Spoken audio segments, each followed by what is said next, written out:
It started like any other weekend getaway. Tu and his friends had planned this trip for weeks, hoping to escape the noise of the city. A secluded cabin deep in the woods seemed like the perfect place to unwind. They didn't know what awaited them. As they arrived, the woods felt too quiet. No birds, no rustling leaves, just an eerie stillness that lingered in the air. They didn't think much of it at first, just brushed it off as nature being, well, nature. Inside the cabin, they cracked open a few beers, laughed and joked. That's when Kelvin spoke up.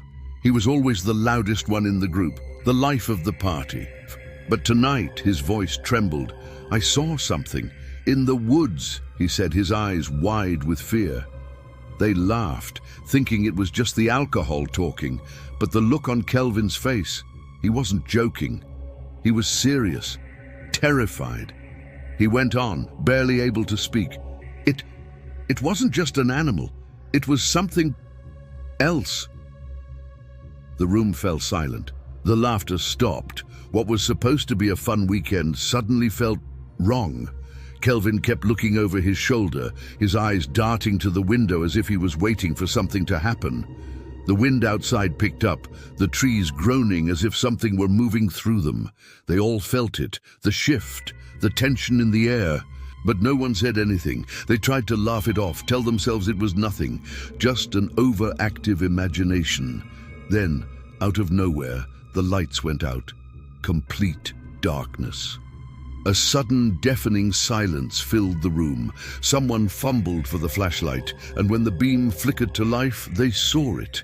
The door was wide open, swaying in the wind. Kelvin was gone.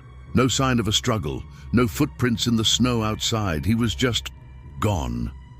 They ran into the woods, calling his name. The trees loomed over them, darker and more twisted than before.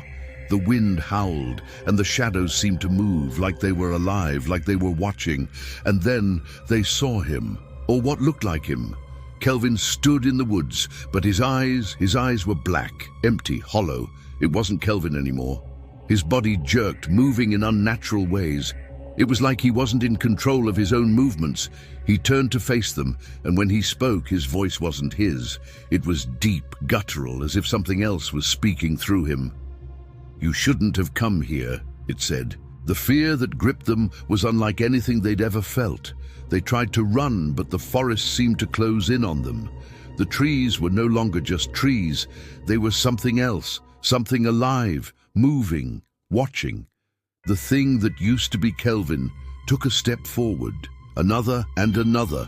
There was nowhere to run, and just like that, they were trapped. Whatever had taken Kelvin was hunting them now, and there was no escape.